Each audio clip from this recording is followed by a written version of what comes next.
નમસ્કાર, આપ જોઈ રહ્યા છો નિર્ભય ન્યૂઝ. હું છું આપની સાથે પ્રથમ મોદી. ભાવનગરની અંદર લઠ્ઠાકાંડ થયોના લઠ્ઠાકાંડ પછી 13 લોકોના મોત થઈ ચૂક્યા છે. ગુજરાતની નકલી દારૂબંધીની પોલ ખુલી ગઈ છે અને આ જ બધાના મુદ્દે હવે મારી સાથે કરસનદાસ ભાદરકા કોંગ્રેસ નેતા જોડાવ્યા છે. બાપુ, પહેલા તો નિર્ભય ન્યૂઝમાં ખૂબ ખૂબ સ્વાગત છે. કરસનદાસ બાપુ, અત્યારે જે પ્રકારે ગુજરાતમાં આ નકલી દારૂબંધીની પોલ ખુલી છે એ મુદ્દે તમારું શું કહેવું? જી, ખૂબ દુઃખ થાય છે. ધર્મના નામે વર્ષોથી સત્તા ભોગવતી આ સરકારને એ ખબર હોવી જોઈએ કે આ હમ શ્રાવણ માસ ચાલે છે. હર હર મહાદેવ, શિવ સદાશિવ, શિવ સદાશિવ, જય ભોલેનાથ, જય ભોલેનાથના નારા ચાલવા જોઈએ જો સનાતનને પ્રેમ કરતા. પણ એને બદલે આ હપ્તાના વ્યસનથી ઘેરાયેલી ભાજપ સરકાર આજે ક્યાંક ને ક્યાંક મોતના તાંડવ કરાવે છે, મોતનો માતમ ચલાવે છે. અને જ્યાં જોવો ત્યાં દારૂબંધી, દારૂ, લઠ્ઠાકાંડ. આ પેલા મારી નજરે સનાતનનું અપમાન છે અને ધર્મનો ઉપયોગ કરીને બે પગથિયા ઉપર ચડ્યા હોય એવા લોકોએ તો ખરેખર આ સરકારે, આ ભાજપે, કારણ કે બધા જ જાણે છે કે સ્વાર્થ માટે ધર્મનો અને સનાતનનો ઉપયોગ કરીને આ લોકોએ ત્યાં સુધી પહોંચ્યા છે. પણ જે મેં વાત હમ કરી એ રીતે શ્રાવણ માસને સાઈડમાં કરીને, ભોલાનાથની ભક્તિને સાઈડમાં કરીને, પોતાના હપ્તાઓ વસૂલવા માટે, બુટલેગરોને સાચવવા માટે આજે આખા ગુજરાતને રડાવી રહી છે. અને મારું સ્પષ્ટ માનવું છે કે આમાં હજાર કારણ હોઈ શકે, પણ ગણનો ઘાતો એ છે કે કોઈ પણ રૂલિંગ ગવર્મેન્ટ, આજે ગુજરાતમાં ભાજપની સરકાર છે, જો એ ધારે ને તો લઠ્ઠાકાંડ તો દૂરની વાત, ટકલું ના ફરકી શકે. પણ બુટલેગરો પ્રત્યેનો ભાજપનો પ્રેમ પોકારી પોકારીને આમાં અવાજ આપી રહ્યો છે. જી કરસનદાસ બાપુ, જે પ્રકારે તમે વાત કરી કે સરકાર ઈચ્છી રહી છે કે દારૂ આવે, પણ કઈ રીતે થઈ શકે? કેમ કે ગુજરાતમાં તો સરકાર પોતે કહે છે દારૂબંધી છે, અધિકારીઓ કહે છે અમે તો ભ્રષ્ટાચારી નથી, અમે તો આના સખ્ત ખિલાફ છે. તો ગુજરાતમાં આવે છે કઈ રીતે દારૂ? જી, એ અત્યારે તો જે થોડું ઘણું સમજણું બાળક હોય એ પણ સમજી શકે છે કે ચલો કે હમ મનાઈ છે તો ગુજરાતના કયા ગામમાં, કયા ખૂણામાં, કયા જિલ્લામાં, કયા વિસ્તારમાં દારૂ મળતો નથી. હું બૂમો હમ પાડી પાડીને થાક્યો છું કે દૂધ કરતા દારૂની ડિલિવરી વેલી થાય છે. હું ચેલેન્જ આપી આપીને થાક્યો છું કે બીજેપીના એમએલએ કે મિનિસ્ટરમાં તાકાત હોય, એ કે વિસ્તાર, એ કે જિલ્લો પેલા એ દૂધની ઓર્ડર આપે, પછી આપણે થોડીક ત્યાંની લોકલ તપાસ કરી લેવી પડે એડવાન્સમાં કે ક્યાં શું મળે છે. પેલા એ દૂધનો ઓર્ડર આપે, આપણે પછી દારૂનો ઓર્ડર આપીએ. સાહેબ, દૂધ પેલા દારૂની ડિલિવરી ના આવે તો હું સમાધિ લેવા તૈયાર છું. માત્ર અને માત્ર કોઈ સર્વે મેં ગઈકાલે એક વાંચ્યો તો કે 18 થી 20 હજાર કરોડની ટેક્સેશનની આવક દારૂબંધી ન હોય તો સરકારને થાય. પણ ગાંધીના હમ ગુજરાતમાં એ તરફ વિચારવું શક્ય નથી. પણ મને એવું લાગે છે કે જે હમ ટેક્સેશનનો અંદાજિત આંકડો છે એના કરતા વધુ 1000 કરોડ ક્યાંક ને ક્યાંક દારૂની રેલમછેલને લીધે આ ભાજપ સરકાર, રૂલિંગ ગવર્મેન્ટ, ગુજરાત સરકાર એની તિજોરીમાં પરોક્ષ રીતે ઓન પેપર લીધા વગર પોતાના પાર્ટીના પેલામાં વાપરવા માટે ઉઘરાવતી હોય એ સ્પષ્ટ છે. બાકી દારૂબંધીની વાત કરવી એ આજે ગુજરાતમાં મને એવું લાગે છે કોઈ એમ કે દારૂબંધી છે તો એક સોફેસ્ટિકેટેડ જોક છે, મજાક છે. કારણ કે હમ બધા જ જાણે છે કે દારૂ દરેક જગ્યાએ મળે. ભાઈ, બહુ દુઃખ સાથે કહેવું પડે કે દારૂ કેટલો ડેન્જર છે. જ્યારે પોતાના હપ્તાઓને નફરત કરવી હોય અને ગુજરાત સરકારે જો એનો ધર્મ નિભાવવો હોય ને તો આપણે ગમે એટલી બૂમો પાડશું, ભેગું નહીં થાય. એના માટે સંવેદના જોઈએ. એના માટે દારૂ પીનારા ઘરમાં જઈને એ પત્ની, એ દીકરી કે એ માં, એ દારૂડિયાના ઘરમાં જઈને એ સ્ત્રીની આંખમાં નીકળતા આંસુને જે વાંચી શકે ને, એ 1 કલાકમાં દારૂબંધીને 100% અમલવારી કરે. પણ રડવા વાળા રડે, દુખી થવા વાળા હમ દુખી થાય, પરિવારો બરબાદ થાય તો ભલે થાય, પરિવારનો માળો વિખાવો હોય તો ભલે વિખાય. આવું ન હોય.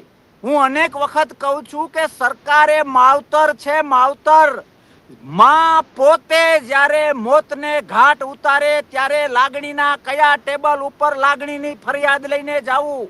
સરકાર ખુદ આ કરી રહી છે. અને આ તો ઠીક છે કે દારૂમાં ઝેર એડ થયું, ઉપર લોકોએ ધામમાં ગયા, મૃત્યુને ઘાટ ઉતર્યા, રજીસ્ટર નહીં થયા હોય એવા કેટલા હશે એ તો મારો રામ જાણે. એટલે એ હો હા થઈ એટલે આ સરકારો અમે કંઈક કરી રહ્યા છીએ એ રીતનું કંઈક કામ કરી રહી છે. ખરેખર આ હળાહળ અધર્મ છે. ખાલી લઠ્ઠાકાંડ નહીં, દારૂબંધમાં, દારૂબંધી વાળા ગુજરાતમાં જે ઘરમાં સાહેબ દેશી કે ઇંગ્લિશ દારૂ પીવાય છે, મારી પાસે અનેક પ્રશ્નો આવે છે. અનેક રડતા રડતા બહેનો મને ફોન કરે છે. મને તો એવા ફોન પણ આવે છે ચૂંટણી પછી કે ચૂંટણી વખતે મહિનો 2 મહિનો આ બધા કહેવાતા નેતુડિયાઓ 1-2 મહિના અમારા ઘરવાળાને કે અમારા છોકરાને ફ્રીમાં દારૂ પાય છે, ચૂંટણી પતી જાય છે, અમને ભૂલી જાય છે અને અમારા દીકરાને કે અમારા પતિને દારૂનું વ્યસન થઈ જાય છે ને અમારું ઘર મકાન બની જાય છે. આ ક્યાંક ને ક્યાંક ઈરાદાઓ નબળા બતાવે છે, સરકારના ઈરાદાઓ સાહેબ. બાકી સરકાર જો ધારે જે રીતે, મારે તમને એક સીધો પ્રશ્ન દરેક ગુજરાતી તમને અને હોશિયાર માણસોને પૂછવું છે કે આ બધા બાઘડાઓ લોકોના ગમે એમ લોભ લાલચ આપીને મત લઈને જે સચિવાલયમાં બેઠા છે, જેમ ખૂણે ખૂણે દારૂ મળે છે, એમ કોઈ અસામાજિક તત્વને સચિવાલયમાં જવું હોય તો કોઈની તાકાત છે જઈ શકે? ના જઈ શકે. કારણ આખી એ રીતની સિસ્ટમ છે, એ રીતની વ્યવસ્થા છે, એકદમ વ્યવસ્થા છે, ત્યાં ના જઈ શકે. કારણ કે એને પોતાના રક્ષણની જરૂર છે કે અહીંયા કોઈ અસામાજિક માણસ કે નુકસાનકારક માણસ ના આવવો જોઈએ, એટલે હકડે ટાઈટ ત્યાં સિક્યુરિટી છે. હવે રક્ષણ આપવાનો ઈરાદો ઉભો કરે ને સાહેબ, તો ક્યાંય દારૂ ન મળે અને ઘર વિખાતા બંધ થાય. એટલે ક્યાંક ને ક્યાંક આપણે બુટલેગરો, પોલીસ તંત્ર ઘણા બધા આમાં જવાબદાર છે. પણ સરકાર જો મજબૂત ઈરાદાથી નક્કી કરે કે દારૂનું ટીપું ગુજરાતમાં ન મળવું જોઈએ તો મને ભરોસો છે. કારણ કે સરકાર પાસે પાવર હોય છે, બધા તંત્રો અંડર ગવર્મેન્ટ હોય છે. ન મળે, 100% વાંક સરકારનો છે. 100% સરકારના ઈરાદાઓ નબળા છે કે પરિવારો મરવા હોય તો ભલે મરે, પરિવારોની હાલત બેહાલત થવી હોય તો ભલે થાય. અરે સાહેબ, પોલીસને અત્યારે આ બધું બહાર આવ્યું એટલે ધંધે લગાડે છે. હું રિપીટ કરું કે અત્યારે તો પોલીસ તંત્રને મહાદેવના મંદિરે જે લાઈનો લાગે ને શ્રાવણ મહિનામાં, મહાદેવના મંદિરે જે લાઈનો લાગે ત્યાં લોકો અને દર્શનાર્થીઓની સેવા માટે પોલીસને ત્યાં ઉભા રાખવા જોઈએ. ખરેખર એને બદલે આ લોકો પકડાઈ ગયા એટલે પોલીસને એ બાજુ દોડાવે છે અને નાટક કરે છે કે અમે આમ કરીશું, તેમ કરીશું. અરે ભાઈ, મેં તમને ઇન્જર્ડ કર્યા છે તો તમને મારે દવાખાને લઈ જવા એ મારો ધર્મ છે. એમ આ જે કંઈ થયું એ ગવર્મેન્ટ દ્વારા થયું છે તો હવે પોતે થોડુંક વર્ક કરે છે એવું બતાવવું જરૂરી છે. ખેર, જે થયું એ થઈ ગયું. તાવ આવ્યો એમાં રસ નથી, તાવ કોણ મટાડે એમાં રસ નથી, ગુંબડું થયું એમાં રસ નથી, ગુંબડું કોણ મટાડે એમાં મહત્વનું નથી. થાય તો મટે. પણ હવે સરકારમાં શું તાકાત છે કે હવે પછી ગુજરાતને તાવ નહીં આવે, હવે પછી ગુજરાતને ગુંબડું નહીં થાય. મારો કહેવાનો મતલબ, સરકારની ભૂલને લીધે આ રીતે મોતના તાંડવ ગુજરાતમાં હવે પછી ક્યારેય નહીં ખેલાય એવી ખાતરી આપવાની જો હિંમત હોય ને તો લોકશાહી પ્રેમ કહેવાય. હું અનેક વખત એ પણ કહી ચૂક્યો છું કે શું માનો, આપણે અત્યારે લઠ્ઠાકાંડની ચર્ચા કરીએ. સાહેબ, તમે શું માનો આ લઠ્ઠાકાંડ છે? નહીં. આ શું કે આકસ્મિક છે, અકસ્માત છે? નહીં. આ ખુલ્લમ ખુલ્લા લોકશાહીનું મર્ડર છે. આ ખુલ્લમ ખુલ્લા પરોક્ષ રીતે 13+ લોકોની હત્યા છે. આ ખુલ્લમ ખુલ્લા ગાંધીના વિચારો અને ગાંધીના ગુજરાતની હત્યા છે. આ ખુલ્લમ ખુલ્લા ગુજરાતની સંસ્કૃતિની હત્યા છે. આ ખુલ્લમ ખુલ્લા માનવતા અને એક ગુજરાતીના ઉંબરાની હત્યા છે. ધર્મની વાતો કરનારી આ સરકારે આ બાબતે રીથિંકિંગ કરવું જોઈએ. બાકી હવે ગુજરાતીઓ માફ નહીં કરે, એ સરકાર કાન ખોલીને સાંભળે. કરશનદાસ બાબુ, જે પ્રકારે તમે કીધું અત્યારે કે ગુજરાતમાં દારૂ આવે છે ને ખૂણે ખૂણે મળે છે, તો મારો સવાલ અને જનતાનો એ છે કે તો દારૂબંધીના નાટક સરકાર કેમ કરે છે? હટાઈ દે ને દારૂબંધી. દારૂબંધી કેમ નહીં હટાવતા? જી, એક તો ગાંધીજીના જે વિચારો છે, બરાબર, એ ગાંધી બેઝ ઉપર ગાંધીજીની ઇન્ટરનેશનલ ગરિમા સાચવવા માટે દારૂબંધી છે, બરાબર. પણ વિકલ્પ એ થોડો છે. નાનું બાળક, સરકારે માવતર છે, બાળક ભૂલ કરે સાહેબ તો એને યોગ્ય વાતાવરણ આપવું, યોગ્ય મિત્રો સાથે એનું સમય પસાર કરાવડાવવો, એની ટ્રીટમેન્ટ કરવી એ માવતરની ફરજ છે. કયું બાળક ભૂલ નથી કરતું? એક વ્યક્તિ એવા, હું તો એવું માનું કે સ્વામી વિવેકાનંદે નાના હશે ત્યારે ભૂલ કરી હશે, સરદારજી હોય કે ગાંધીજી હોય કે કૃષ્ણ હોય કે રામ હોય, નાના બાળકો ભૂલ કરે એ સ્વાભાવિક છે. માવતરનો ફરજ એ છે કે એને ભૂલમાંથી બાળકોને યોગ્ય રસ્તે લઈ જવા. એમ સરકાર એ માવતર છે. માનો કે દારૂમાં રેલમછેલ છે અને પીનારા પીવે છે, લોકો કોમેન્ટોમાં એવું લખે છે કે પીવાનું કોણે કહ્યું, પણ સાહેબ ઇઝીલી મળે છે તો લોકો પીવે છે. હાવ દીવા જેવું છે. એકદમ લોખંડી સુરક્ષા થઈ જાય દારૂ બાબતે, દારૂ મળતો બંધ થઈ જાય તો હું છાતી ઠોકીને કહું કે ચલો મોટું દિલ રાખીએ કે જે વ્યસની છે કદાચ ગમે એમ મોંઘું પેલું કરીને ગેસથી સેટિંગ કરશે, પણ જો બહુ જ કડક વલણ ઊભું થશે ને તો નવી પેઢીમાં ધીરે ધીરે દારૂ ઝીરો લેવલે આવી જશે, બંધ થઈ જશે.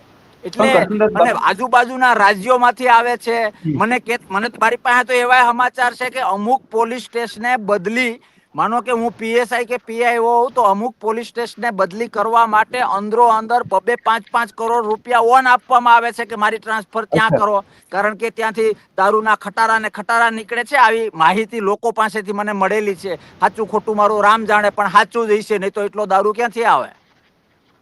વાત તો સાચી છે. ફરી પણ ફરીને જે પ્રકારે, સરકારની હા, લાલચ. અરે સાહેબ, મારે કમાવું હોય કોઈના મોતને આધારે કમાવાનું. હમ જી પણ કરશનદાસ બાપુ, જેમ તમે વાત કરી ગાંધીના ગુજરાતમાં દારૂ ના મળવું જોઈએ, પણ એક વાત છે કે ગાંધીનગરનું ગિફ્ટ સિટી તમને ખબર હશે કે ત્યાં દારૂ વેચી શકાય છે. એટલે કે આ નીતિ કયા પ્રકારની સરકાર કરી રહી છે કે ગિફ્ટ સિટીમાં વેચાશે? ગુજરાત તો એ ગુજરાતનો જ ભાગ છે ને, ગિફ્ટ સિટી ગાંધીનગર ગુજરાતમાં જ આવ્યું છે, ત્યાં કેમ દારૂ, તો બીજે બધે કેમ નહીં? જી ગિફ્ટ સિટીમાં અમુક રિસોર્ટ અને અમુક હોટેલોમાં પણ છે મોટા મોટા ગુજરાતમાં. બિલકુલ. હવે આ હમ સરકારને દૂધમાં ને દહીંમાં બેયમાં રાખવાની ટેવ છે, બરાબર. હમ હવે હું વર્ષોથી કહેતો આવું છું કે આ લોકો કરોડોમાં રમતી કંપનીઓને, બુટલેગરોને કે જે દૂધથી ગાય છે એને પ્રેમ કરે છે. તો અમુક હમ પર્ટિક્યુલર એવો વિસ્તાર છે કે જ્યાં પૈસા વાળા માણસો બેસે છે, જેને સરકાર ટોપ લેવલ ને એ ગ્રેડ કહે છે. ખરેખર હું એ હમ લોકોને એ ગ્રેડ કરતા 1000 ગણા માઇનસ માનું છું. કારણ કે આપણે જે મૂડીવાદ તરફ પ્રયાણ કર્યો છે ને, એટલે ગ્રેડ સારો એને જ આપીએ છીએ કે જેની પાસે બહુ રૂપિયા હોય, અબજો રૂપિયા હોય, બિલકુલ. મોટી મોટી કંપનીઓ હોય. આ આખા સમાજે, આ સરકારની સાથે સાથે સમાજે પણ સમજવાનું, સારો માણસ રૂપિયા વાળો હોય એટલે સારો માણસ, આમાંથી બહાર આવવું જોઈએ. ગામના ગારિયા કરીને મોટી મોટી કંપનીઓ કરી હોય, સરકારના હાચા ખોટા ટેકા લઈને મોટી મોટી કંપનીઓ કર્યા હોય, ના કરવાના ધંધા કરીને કોઈ અબજપતિ થયું હોય, પૈસા બહુ છે એટલે હારો માણસ. 100 કરોડ રૂપિયા કમાઈ લીધા, 2 કરોડ દાનમાં આપી દીધા એટલે વાહ વાહ વાહ વાહ. આ સાયકોલોજીથી આપણે હમ ટેવાયેલા છીએ. પહેલા તો એમાંથી બહાર આવવું પડશે. તમે જે ગિફ્ટ સિટીની વાત કરી એમાં હાવ દીવા જેવું છે. ત્યાં ત્યાં કોણ કડિયો માણસ જાય છે, ત્યાં કોણ બૂટ સીવતો માણસ જાય છે, ત્યાં કોણ કપડા સીવતો માણસ હમ જાય છે, ત્યાં કોણ ખેતી કરતો માણસ જાય છે, સાચી વાત. ત્યાં કોણ ગુજરાતના લોકલ કે પ્રાદેશિક જે આપણા રિપોર્ટરો હોય છે જાય છે મજા કરવા માટે? કોઈ નહીં. ત્યાં કોણ જાય છે?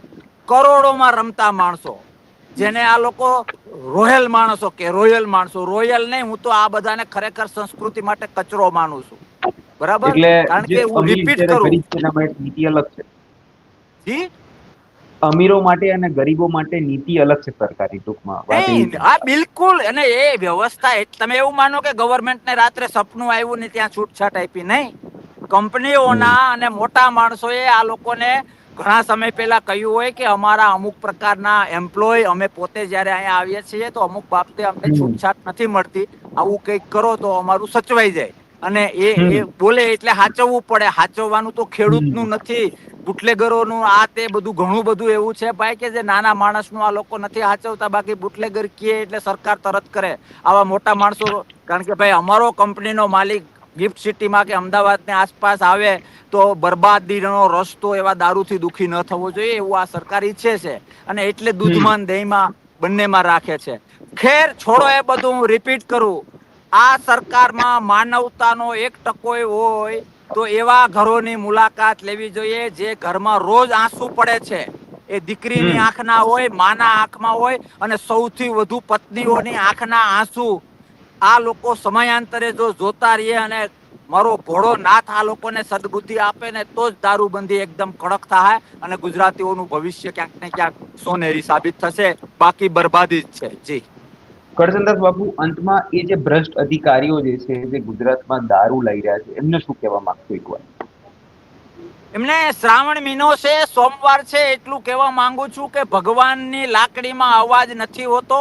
લક્ષ્મીનો નિયમ છે, જે રસ્તેથી આવે એ જ રસ્તે જાય છે. તમે બરબાદીના રસ્તેથી રૂપિયા કમાશો તો બરબાદી કરીને જ એ લક્ષ્મી જશે. અરે સાહેબ, નાના મોટા નુકસાન તો ગળે ઉતરે. હું જેની ખબર કાઢવા ગયો એમાં એક જે વેન્ટિલેટર ઉપર પેશન્ટ હતો, એને 6 મહિનાનું એક દીકરો અને 5 વર્ષની એક દીકરી હતા. સાચી સાહેબ, 6 મહિનાના દીકરાને એ ખબર નહોતી કે બાપ શું કહેવાય, આ તો સ્વાભાવિક છે. અને પપ્પા વેન્ટિલેટર ઉપર હતા. આપણી આંખો પલળી જાય. સત્તાઓ તો આવે ને જાય, સરકાર તો આવે ને જાય. સાહેબ, સંસ્કૃતિની આડમાં અને માનવતાને ભૂલીને સત્તાને લાત મારવી જોઈએ અને અબજો રૂપિયાને લાત મારવા જોઈએ. જો સંસ્કૃતિ જ નહીં હોય, જો કાયદેસરની માનવતા જ નહીં હોય, જો એકાબીજાને આંસુને સમજવાના પ્રયત્નો નહીં કરીએ તો એ સત્તા શું કામની ને એ કરોડો રૂપિયા શું કામની? આ લોકોને રીથિંકિંગની સાહેબ જરૂર છે. સાચી વાત છે બાપુ. કરચંદાસ બાપુ, અમને એક વાત કરવી છે કે ચૈતર વસાવાના જે જામીન હતા, જે આજે રદ થયા છે, એ મામલાને લઈને શું કહેવા માંગશો આમ આદમી પાર્ટીને લઈ? એ તો જો કોર્ટનું કામ છે, કોર્ટનું કામ છે એટલે આધાર પુરાવા અને ડોક્યુમેન્ટ્સને આધારે કોર્ટે નિર્ણય લીધો હશે.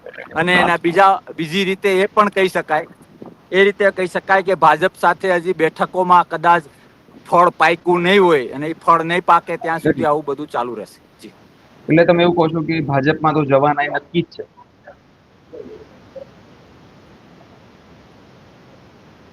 બીજેપીના અત્યારે મરણિયા પ્રયાસ છે. આ પહેલાય હું કહી ચૂક્યો છું કે જો ચૈતરભાઈ પ્રેશરને વશ થશે તો ભાજપમાં જશે અને લોકશાહી પ્રેમને વશ થશે તો કોંગ્રેસમાં આવશે. પણ આમ આદમી પાર્ટીની જોરીમાં ચૈતરભાઈનું ભવિષ્ય હવે લાંબુ નથી. જી, તો આ જે પ્રકારે હમણાં અરવિંદ કેજરીવાલનો પ્રવાસ હતો, ગુજરાત પ્રવાસ હતો, એ શેના માટે હતો? તો ચૈતર વસાવા જઈ રહ્યા છે કે નથી જઈ રહ્યા, એ બી ઘણા સવાલો છે. અને કેજરીવાલ સાહેબનું નામ આવે ને તો ગુસ્સો આવે છે અને હસવું આવે છે. એ દેશમાં એક એવું કેરેક્ટર છે ને કે એને કેટલા માર્ક દેવા કે કઈ નક્કી જ નથી થતું. હું એક વખત વર્ષો પહેલા સાહેબ પ્રથમભાઈ દિલ્હી ગયો તો દિલ્હીની બજારમાં એક ભાઈ મોટી ઉંમરના રડતા હતા. તો મેં વળી થોડોક ડાયો થયો ને મેં એને પૂછ્યું કે ભાઈ ક્યો રો રહે હો? તો એમણે મારા સામું જોઈને મને કે કુછ નહીં બાપુ, ફ્રી થા તો લગા થોડા રોલું. એમ કેજરીવાલ સાહેબ ગુજરાતમાં આવે એમાં એ વસ્તુ લાગુ પડે કે કુછ નહીં, ફ્રી હે તો ગુજરાત ઘૂમ આવું. ગુજરાત આવે છે અને એનો ક્યાંક ને ક્યાંક ડર લાગે છે, બીજું કોઈ કામ છે નહીં. અને સીએમ રહ્યા પછી અત્યારે લોકોએ ઘરે બેસાડી દીધા, એમ છતાંય હજી આંતરિક રીતે સીએમ નો નશો એમને ગયો નથી. એટલે પંજાબને રેઢું મૂકીને જ્યારે આવે ત્યારે માન સાહેબને ભેગા લાવે એટલે માન મર્યાદા સન્માન ને સિક્યુરિટી જળવાઈ રહીએ. અને ખુલ્લેમ ખુલ્લું છે કે ચૈતરભાઈ નો ડર લાગતો હોય કે ચલો જેલમાં જઈને થોડુંક સાંત્વના આપીએ, ચૈતરભાઈ વયા જશે તો પાર્ટીનું શું થશે. પણ એ બધા એકદમ કેજરીવાલ સાહેબની વાત હોય તો એનું કપટ તો ખુલ્લું પડી ગયું છે અને એના લાખ પ્રયત્નો કરે એ ગુજરાતીઓને અને લોકશાહીને હવે નહીં સંભાળી શકે અથવા તો હવે એમની સ્વીકૃતિ થવી એ દૂર દૂર સુધી શક્ય નથી. જી, બિલકુલ બાપુ, આપ અમારી સાથે જોડાયા તે બદલ ખૂબ ખૂબ આભાર. Thank you. તો મિત્રો, તમને અમારો રિપોર્ટ કેવો લાગ્યો એ કમેન્ટ કરી ચોક્કસથી જણાવજો ને અમારી ચેનલ નિર્ભય ન્યૂઝને લાઈક, શેર અને સબસ્ક્રાઇબ કરવાનું ભૂલશો નહીં. આભાર.